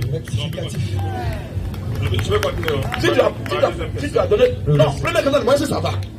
Oui, ça va. Tu vois maintenant qu'on n'insulte pas les gens ici. Qu'on fait des qualificatifs. Donc là, tu dois nous demander pardon parce que tu as fait fausse accusation. Et si je vais rentrer dans la parole avec toi, ça ne va pas t'arranger. Parce que le verset, je vais lui dire que le faux témoin ne restera jamais impuni. C'est lourd. Si tu as menti sur quelqu'un, Dieu ne va pas te laisser comme ça. Donc, c'est de reconnaître d'abord que tu as menti. En ce moment, il dit, bon, je peux avoir le courage de creuser à toi. C'est une deuxième question. Parce que si tu n'as pas le courage ici, c'est la même chose que tu vas faire là-bas. C'est ça. De peur que je parle encore pour ne rien dire, je souhaiterais quand même que tu reconnaisses d'abord que tu as menti sur nous et que nous te demandons pardon. Parce que tu as fait un faux témoignage sur nous. En disant qu'on insulte les gens. Maintenant, tu as vu qu'on n'insulte pas. Donc, tu dis quoi par rapport à ça? Non, je n'ai pas menti. Donc, on insulte les gens. Bon, d'après l'explication que vous avez donnée, ce ne sont pas des injures que vous lui donnez. Donc, on va dire qu'il y a eu une compréhension. De la part de qui? J'ai toutefois été choqué. Mais c'est normal que tu sois choqué. La parole de Dieu, tu dis la parole de Dieu caresse les gens. Parce que moi, je me dis que lorsque l'homme de Dieu prêche, c'est pour envoyer des hommes. C'est ce que tu te disais. C'est ça. Voilà. C'est ce qu'on t'a fait croire avant. Maintenant, Jésus même là. Frère, faut pas faire ça. Je peux te dire un verset où Jésus est en train de prêcher un jour. Les gens disent, mais ces paroles sont tuées. C'est quoi ça? Qui peut l'écouter? Qui là? 70 personnes, même jour, l'ont abandonné. La Bible dit, ils sont partis et puis ils ne sont plus, chacun l'avait encore avec lui. Ils sont en train de dire, c'est bon. Comment les paroles dur, comment un homme de Dieu qui parle dur comme ça? Tes propos sont choquants comme ça, c'est quoi ça? Genèse 59. Écoute, on va lire pour ne pas que tu dises, mais c'est écrit où? Vas-y, frère. Genèse, ça va lire verset 59. Vas-y, rapidement. Jésus dit ces choses dans la synagogue. Jésus dit ces choses dans la synagogue. Enseignant à Capernaum. Enseignant à Capernaum. Plusieurs de ses disciples. Pas un peu. Plusieurs. Quand on dit disciple, c'est celui qui croit déjà en lui. Plusieurs de ses disciples, après l'avoir entendu prêcher là, dire. C'est pas une fausse remarque. Hein. Ils ont dit quoi? Cette parole est dure. Ils ont dit quoi? Cette parole parole tue. Non, cette parole, ça caresse les gens. Cette parole tue. Elle est embellie de des choses attrayantes. Cette parole tue. Quand on dit parole, bon, je te disais quoi? Puis on dit que ce qu'il dit là, c'est dur. Voilà un homme de Dieu. Un véritable homme de Dieu, il doit dire ce que tu as dit. Ce que tu as dit, ça a toujours choqué l'homme. Tu n'as jamais parlé, puis tu vas acclamer. Il faut d'abord que tu sois choqué, après ça va te faire du bien. Toi, si là, tu vas à l'hôpital, tu veux qu'on a quand même caressé ta plaie. C'est qu'on t'aime pas, c'est que ça va pourrir ton pied. On va mettre alcool, tu vas dire, après tu on se chiffre avec ça encore. Après, tu vas rire après. C'est comme ça. Frère, vas-y un peu. Cette parole est dure. Cette parole est dure. Qui peut l'écouter? Mais nous, on ne peut pas écouter ça là. Ça, c'est quoi ça? C'est quel homme de Dieu ça? Il choque les gens. Ça, c'est. Vas-y un peu. Jésus. Jésus, sachant en lui-même, comme il sait, il est Dieu, il sait en lui-même que ses disciples ont murmuré à ce sujet. D'abord, ils n'ont pas dit ça, hein, mais ils ont pensé d'abord à parler de ça dans leur cœur. Comme il a vu leur pensée, il dit quoi? Il lui a dit. Cela vous scandalise-t-il? Scandaliser, c'est un verbe. Son synonyme, c'est choquer. Comme tu dis, tu as été choqué. C'est pas nouveau. Il y a des gens qui t'ont choqué plus que toi-même. Alors, tes grands-pères, tes ancêtres ont été choqués.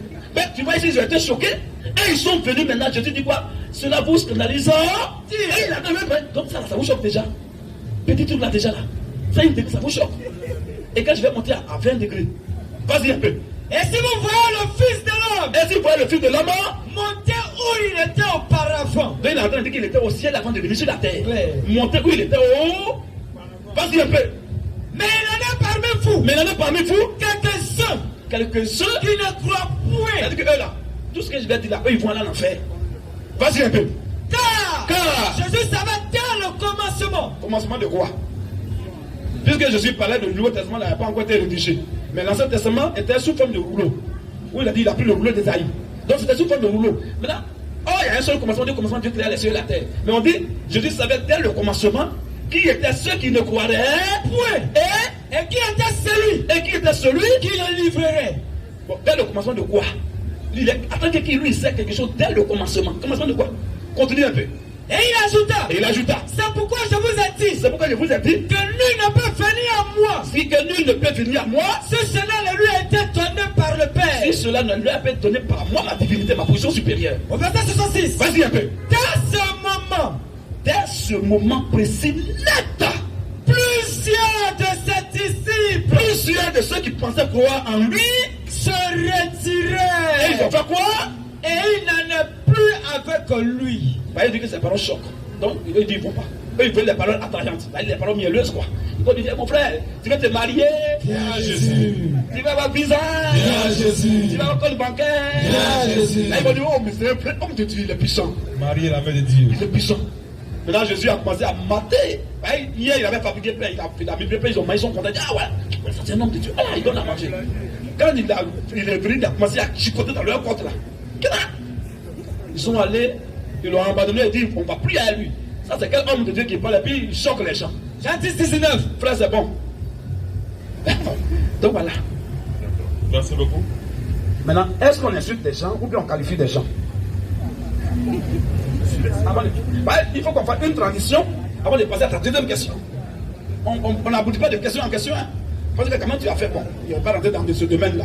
En tout cas, oui, j'ai compris ce que vous avez dit. Donc, vous n'insultez pas les gens. Donc, c'est une manière de faire approcher les gens vers vous pour pouvoir mieux les enseigner. Si je comprends bien. On peut dire comme ça, on peut dire oui, c'est comme ça. Parce qu'il faut interpeller les gens. Si quelqu'un passe là que tu as dit, là, il est catholique, tu dis tous les catholiques vont en enfer. Direct, il va marquer pause. Tu vois? Qui vient? D'accord. Bon, c'est comme ça, c'est une méthodologie. Bon, maintenant, j'ai dans le livre de l'Apocalypse. Donc, Apocalypse 4, verset 2. Aussitôt je fus ravi par un esprit, et voici, il y avait un trône dans le ciel. Et sur ce trône, quelqu'un était assis. Verset 4. Autour du trône, j'ai vu 24 vieillards. Et sur ce trône, 24 autres vieillards assis, revêtus de vêtements blancs. Et sur les têtes, il y avait des couronnes d'or. On saute, verset 10.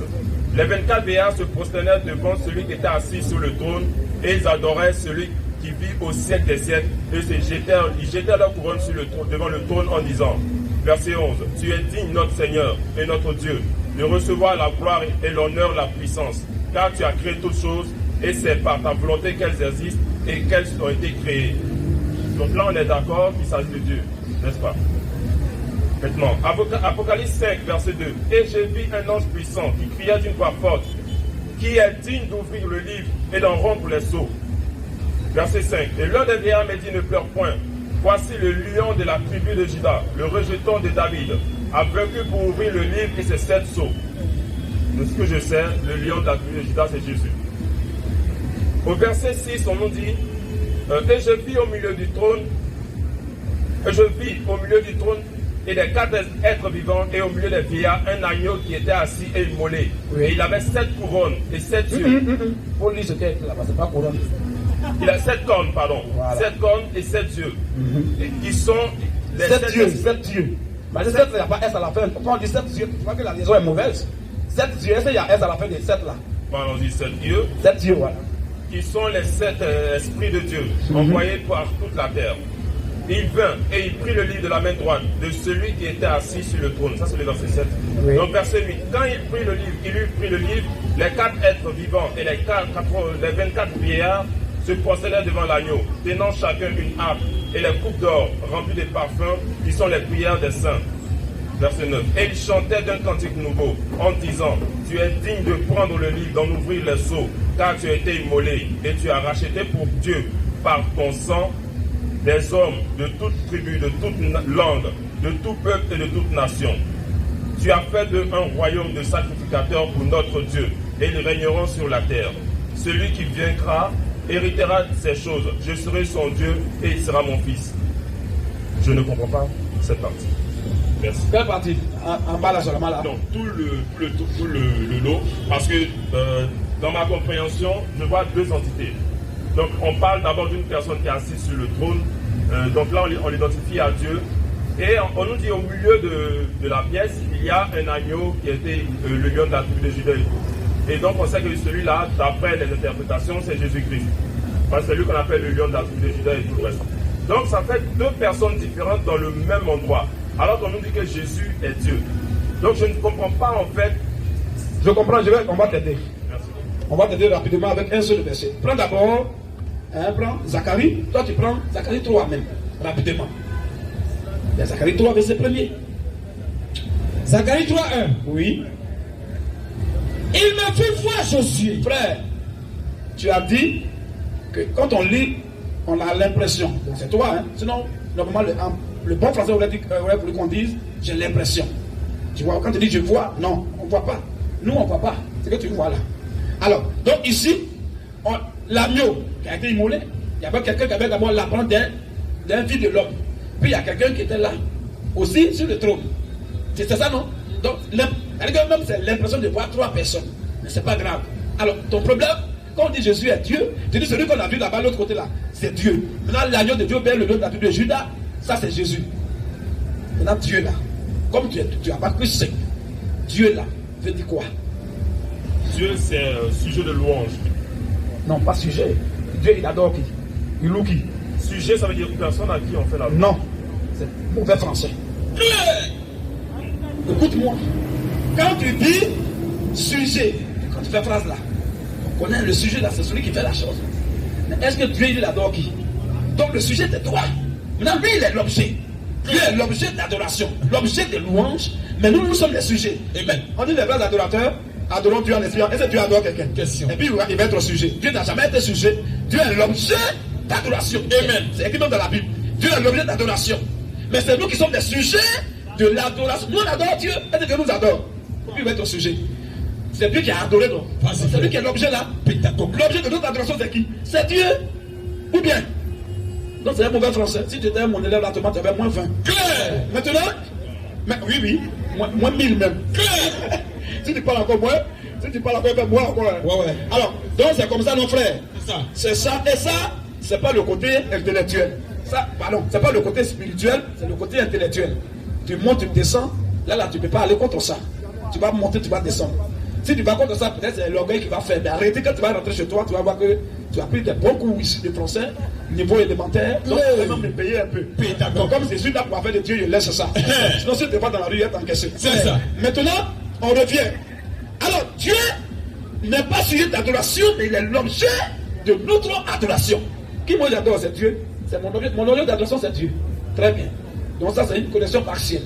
Maintenant, si on retient, il dit il a l'impression de voir deux personnes. Et il dit, premier là on sait que c'est Dieu. Mais l'agneau de Dieu, ou bien le lion d'attribut de Judas là, c'est Jésus. Alors, vous voyez, vous te demandez, comme tu dis, premier là c'est Dieu là, il dit Dieu c'est qui? Dieu te dit quoi?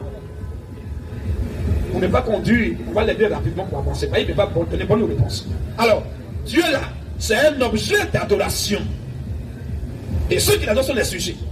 Maintenant, Dieu a forcément, il donne un exemple qu'il donne toujours aux gens. Et même toute la vous connaissez ça déjà. Toujours. Voilà un manguier là.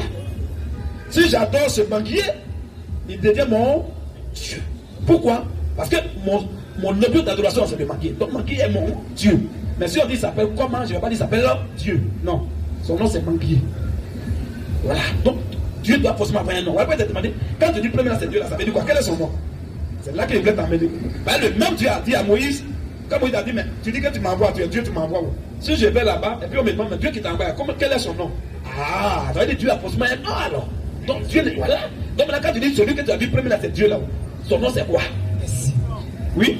Premier que tu avais vu là-bas, tu dis non, le nom de la fille de Judas là, tout le monde sait que c'est Jésus. Ok. Premier que tu as vu là, vieillard là, que tu as vu là-bas là, tu dis c'est Dieu. Dieu là, son nom c'est quoi? Question. Moïse a dit. Ben, Dieu a forcément un nom, hein. Ça, tout le monde le sait. Oui, bien sûr, Dieu a forcément un nom. D'ailleurs, quand il a donné les commandements, dans le premier commandement, il y avait son nom mentionné dedans. Mais dans le troisième commandement, au niveau du Exode 20, verset 7. Donc, il a combien de noms alors? C'est-à-dire, tu dis que dans le deuxième commandement là, il y a son nom est là-bas. Non. Dans les 10 commandements, tu dis.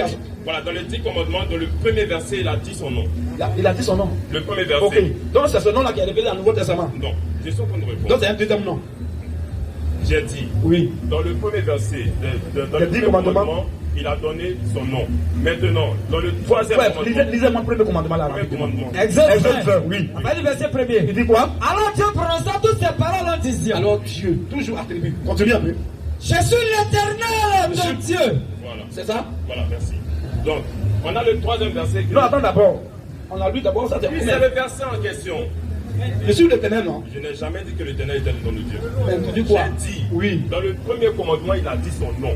Maintenant. Premier commandement, faut lire le premier commandement. Mais j'en viens. Tu n'auras point ton Dieu devant ma face. Attends, frère, hein? Je suis en train de répondre. Vas-y. Voilà. Donc maintenant, dans le troisième commandement, il a dit, tu ne prendras point le nom de l'Éternel, ton Dieu, en vain. Tu ne prononceras pas mon nom en vain, car je ne laisserai point impuni celui qui prendra mon nom en vain. D'après ce que, d'après les recherches que j'ai effectuées, il a été mentionné que le nom a été modifié parce que si on prononçait le nom, si on laissait le nom tel qu'il était, la règle du troisième commandement allait s'appliquer. Du coup, le nom a été remplacé par Éternel, Adonai, Jéhovah. Le nom, c'était quoi? Le nom qu'ils ont modifié là, c'est quoi? C'était Esher, Aya, Esher. Frère, faut pas aggraver encore ton cas. On va dans minuit, il ne faut pas encore aggraver. Dans l'Ancien Testament, oui. Le nom de Dieu n'a pas été révélé. Ce qui a été révélé dans l'Ancien Testament, c'était les attributs de Dieu. Comme tu as dit tout à l'heure, El Shaddai, El Elyon. El Elyon, c'est les choses, il y a toujours un sens, il y a toujours une signification. El Elyon, c'est-à-dire le très haut. El Shaddai, le Dieu qui pouvoir. Le Dieu, pardon, pas le Dieu qui pouvoir. Le Dieu puissant. Et quand on dit aussi, comme on appelle Jéhovah Jireh, voilà. Dieu qui pouvoir. Tout ça, ce sont les attributs. Même Éternel, c'est un attribut. C'est-à-dire qu'il n'a pas commencé le jour, il n'a pas fait les vies. C'est un attribut. Ce que tu viens de dire là, le nom de Dieu n'a nulle part. Donc Dieu, son nom est là, lui il a donné sa parole pour qu'on écrive. Donc Dieu a fait erreur de donner son nom. Et c'est les hommes là qui vont dire non, si on dit ça, ça va s'appliquer, on n'a qu'à échanger. C'est quoi ça?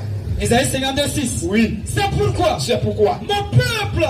Ça c'est après ton exode là. Hein. Ça c'est Isaïe, après exode. Vas-y, exode là, c'est le deuxième livre de la Bible. Vas-y frère. C'est pourquoi. C'est pourquoi. Mon peuple.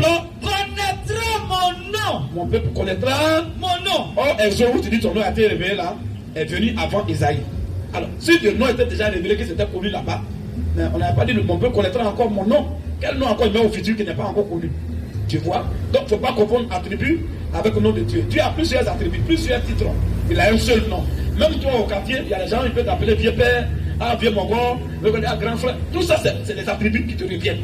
Mais tu as un seul nom à toi. Il ne faut pas attribuer, non, tu ne peux pas faire ça.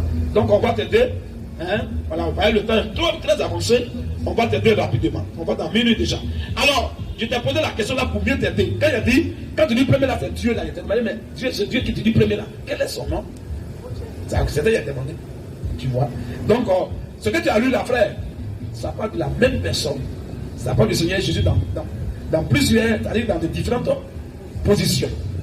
Dans une autre position, il est l'agneau de Dieu par rapport à l'expiation du péché. L'animal sacrificiel. Agneau de Dieu, on sacrifie un animal. Dans une autre position, il est l'étoile brillante du matin. C'est aussi, ça explique quelque chose. Dans une autre, on dit qu'il est lumière, parce qu'une étoile ne soit pas matin. Donc, on dit qu'il est lumière. Quand on vient dans une position, on dit qu'il est le fils de David. Par rapport à son règne millénaire, il va régner 1000 ans. Dans cette position, il est le fils de David. On dit le fils d'Abraham. Pourquoi? Parce que toutes les prophètes de la Bible parlent de lui. Ça s'accomplisse en lui. Sur cette base-là, il est fils d'Abraham. Tu comprends un peu? L'autre côté, il est le fils de Dieu. Il n'est pas différent de Dieu. Quand on dit fils de Dieu, ça dit quand Dieu prend un corps pour venir sur la terre, on l'appelle, il est dans la position de fils. Donc, tu vois qu'il a plusieurs attributs. Mais c'est le même être. Souvent on dit, quelqu'un qui était semblable, attends. Quelqu'un, ou bien Dieu, ou bien celui qui était assis. Tout ça, est-ce que c'est le nom de quelqu'un? Même l'agneau, c'est pas là. Le lion de la tribu de Judas, c'est pas là. Tout ça, ce sont ses attributs qui reviennent à lui seul. Son nom, c'est Jésus. Tu vois un peu. Donc, c'est la même personne que tu vois là, mais dans de différentes positions. Jésaïe même a vu Dieu. Il dit, j'ai vu Dieu assis sur un trône élevé. Et les pans de sa robe remplissaient le temps. Il a vu Dieu dans une autre position. Ça veut dire qu'il y a quelqu'un qui doit mourir, Dieu va frapper. Il y a un jugement. Comme les gens sont au tribunal, les juges là, tu vois qu'ils ont porté leur habit là. Mais quand ils quittent là, ils enlèvent. Quand tu es dans une position de jugement, on le voit en tant que quelqu'un qui a porté une robe dont les pans remplissent sur le temps. Tout ça, c'est des positions éclairage qui reviennent à un seul être. Pédagogue Tu vois spirituel. un peu. Aussi même le fils de l'homme. C'est-à-dire que Dieu est dans la position de prophète. Il a plusieurs positions, mais son nom c'est Jésus. Amen. La Bible dit que dans le ciel, sur la terre, en dessous de terre, il n'y a pas un autre nom qui a été donné parmi les hommes par lequel on va être sauvé en dehors de Jésus-Christ. Donc c'est son nom qui est là. Maintenant, il faut remarquer que ça va te troubler. Dieu a toujours fait ça. Le fait qu'il soit là, on dit quelqu'un de semblable à un fils de l'homme. Quelque part on dit non, l'agneau de Dieu. Quelque part on dit non, un agneau immolé. Tout ça là, c'est des positions. Pour l'heure, pendant que nous sommes là, la grâce est encore dans les nations. Il est dans la position de l'agneau de Dieu. Il est comme un agneau immolé. Pourquoi? Par rapport à son sang. Mais le même là, quand ça va finir, tu vas voir qu'il va changer directement. La Bible dit, dans l'Apocalypse, que le trône de grâce va devenir directement trône de jugement, de colère. Du coup, ça sera un trône blanc. Pourquoi blanc? Parce qu'il n'y a plus le sang, il n'y a plus la grâce. Donc, c'est des images. Tu vois un peu? Alors, pour dire qu'il faut rester serein, je vais te montrer ça où lui-même Dieu fait comme s'il parlait à deux personnes. Comme s'il y a deux dieux. Il a fait la même chose toujours dans l'Ancien Testament. Prends-moi ça un peu rapidement. Zacharie 3, verset 1er. Vas-y. Il m'a fait voir Josué. Il m'a fait voir Josué. Le souverain sacrificateur. Oui. Debout devant l'ange de l'Éternel. Debout devant l'ange de l'Éternel. Et Satan. Il ne faut pas être troublé. L'ange de l'Éternel, c'est l'Éternel lui-même dans une position angélique. Quand on dit l'ange de l'Éternel, c'est-à-dire que Dieu lui-même est dans la position angélique. Et on dit l'ange de l'Éternel. C'est la même personne. Continue un peu. Et Satan. Prépare-moi rapidement l'autre côté. Exode là rapidement. Vas-y, Exode 3, vas-y. Et Satan. Et Satan. Qui se tenait à sa droite pour l'accuser. Qui se tenait à la droite de Josué pour l'accuser. Verset 2. Vas-y un peu. L'Éternel dit à Satan. L'Éternel, écoute bien les frères. Tu sais qu'il y a un seul Éternel là. L'Éternel dit à Satan. Oui. Que l'Éternel là te réprime. Là tu vois. Satan. Que l'Éternel te réprime. Que l'Éternel te réprime. L'Éternel dit à Satan. Et Satan est là. L'Éternel est là. Et il dit à Satan, que l'Éternel te réprime. Comme si l'Éternel parlait à un autre Éternel qui t'a réprimé Satan. Ça veut dire quoi? Ça veut dire, tu vois qu'on a l'impression de voir aussi trois personnes là. L'un de l'Éternel qui est à côté. Et puis l'Éternel qui est là. Et qui dit à Satan que l'Éternel te réprime. Il n'a pas dit que.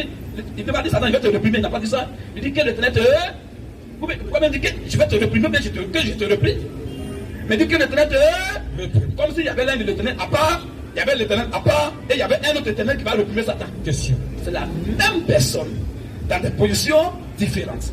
On appelle ça les différentes théophanies de Dieu. C'est enseignement, si tu es converti, quand tu as baptisé, tu auras droit à ça. Tu vois, c'est gratuit. Shalom, frère. Tu vois un peu. On va lire un autre verset, tu vas voir, et puis bon, je te donne la parole. Dernier passage là. Aujourd'hui, je vais lire. Exode 3, verset 1er. Pardon?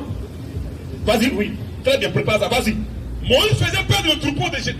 Ça, je regarde d'abord ça, il va lire d'abord ça. Vas-y rapidement. Exode 3, verset 1er. Oui. Moïse. C'est ce verset que j'ai fermé un groupe de prédicateurs islamiques à Figayo, en plein débat. J'ai mis ça devant eux, ils ont lu, ils n'ont pas compris. J'ai fermé ça, débat était pour.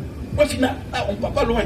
Vas-y. Moïse. Oui. Faisait perdre le troupeau de Jétro. Oui. Son beau-père. Son beau-père. Sacrificateur de mendiants. Oui. Et il menait le troupeau derrière le désert. Et vint à la montagne de Dieu. Oui. À Horeb. Oui. L'ange de l'Éternel. Tu vois mon frère. L'ange de l'Éternel lui est apparu dans une flamme de feu. Donc dans le feu, dans le buisson là, c'était l'ange de l'Éternel qui était dedans. On dit c'est lui qui est apparu à Moïse dans une flamme de feu. L'ange de l'Éternel, hein, continue. Au milieu d'un buisson. Voilà, au milieu d'un buisson. Donc il est là-bas dans le feu. Oui. Moïse regarda. Moïse a commencé à regarder. Et voici. Le buisson était tout en feu. Le buisson était en feu. Et le buisson. Mais le buisson ne se consumait point. Et il y a feu, mais ça, les feuilles sont toujours fraîches, mais oh, il y a feu. Donc Moïse dit, mais c'est quoi ça?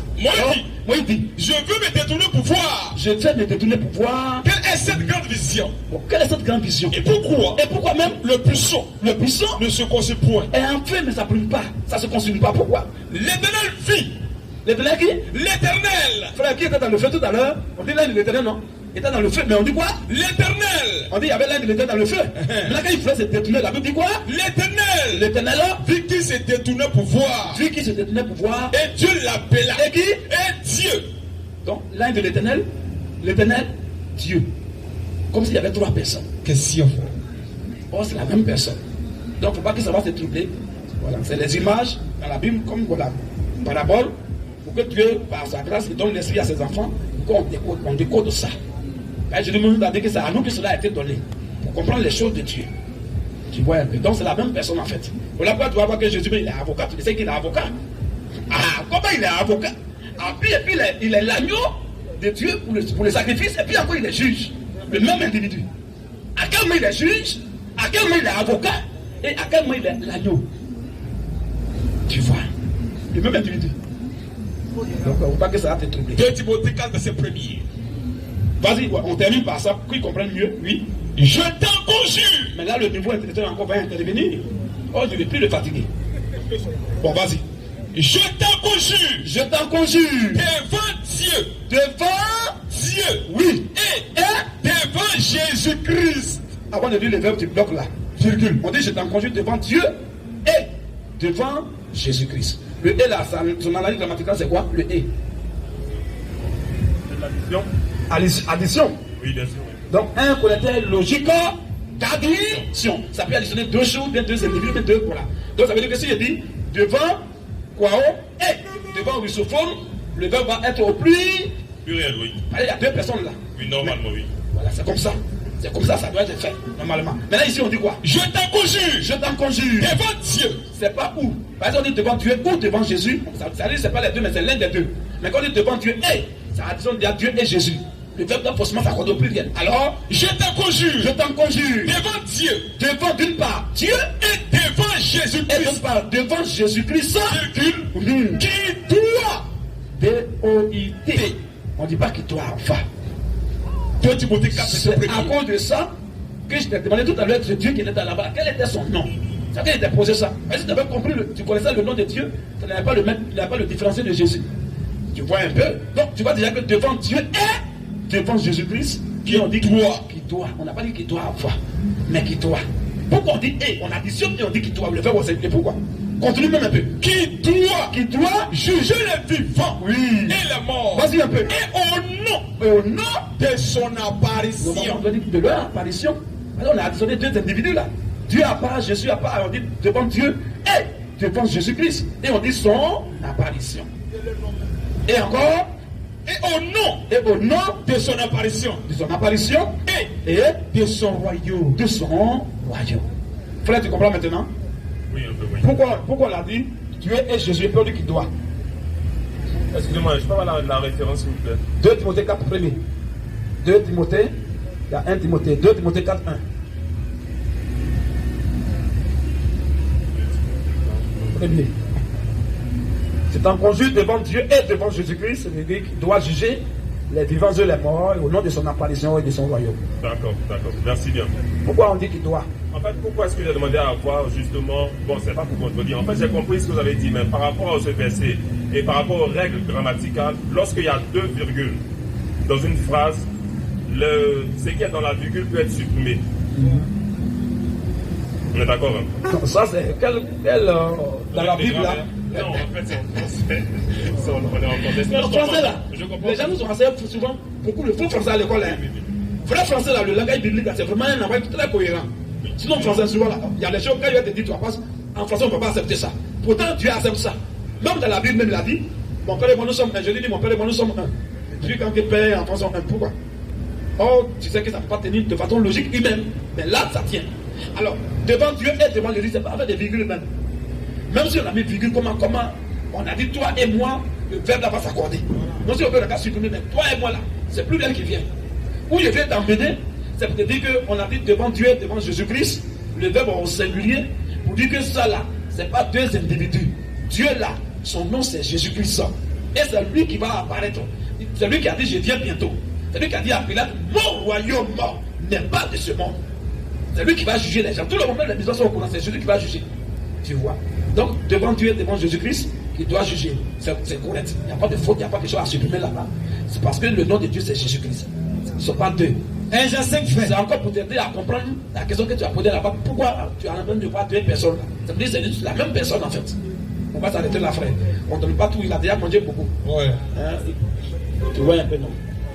Ou bien, vas-y, termine. Et je sais, frère. Oui. Nous savons aussi Oui. que le Fils de Dieu est venu. On sait que le Fils de Dieu, voilà, tu vois un peu, quand tu as dit Fils de Dieu, ça veut dire quoi, non? C'est une position. Quand Dieu se fait homme, vas-y, frère. Et qui nous a donné l'intelligence Oui. pour connaître le véritable. Ah, donc ça veut dire que pour connaître le véritable Dieu, il faut avoir l'intelligence venant de Dieu. N'importe qui ne peut pas comprendre qui est Dieu. Si Dieu t'a pas ouvert l'esprit, alors. Et nous sommes dans le véritable. Et nous, les chrétiens, nous sommes dans le véritable. En son Fils Jésus-Christ. En son Fils Jésus-Christ. C'est lui, Jésus-Christ là. Qui est le Dieu véritable. Pas de Dieu. C'est lui qui est le Dieu véritable. Et la vie éternelle. Frère, tu as compris? Oui. Donc il y a un seul Dieu, son nom c'est Jésus-Christ. Amen. Shalom, frère. Shalom. Pétaco spirituel. C'est bon? Oui, c'est bon. C'est bien sucré maintenant? Ok, merci. Bon. Avec les explications, on comprend bien. Merci. Merci. On acclame le Seigneur. Merci.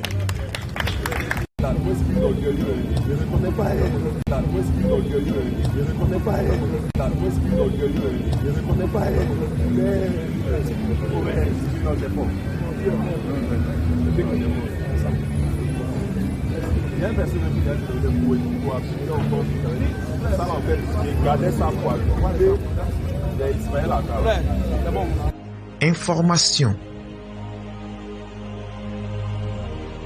Information urgente. Shalom à tous.